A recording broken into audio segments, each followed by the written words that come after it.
How to save other people's video on a playlist.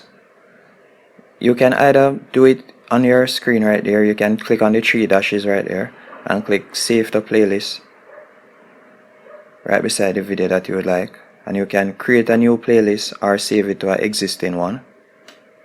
And after you have created the name, you can make it public, meaning it would, if anyone is subscribed to your channel or they go on your channel, they will see it on your playlist. Or you can make it private, that only you alone can view it.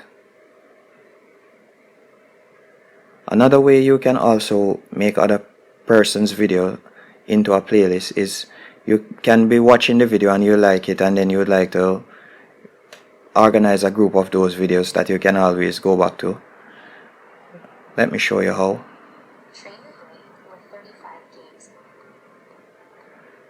Meanwhile, watching the video, you can click on save, and you can see the option will be pop up whether you want to save it to watch later or save it to a playlist that you currently have or create a new playlist.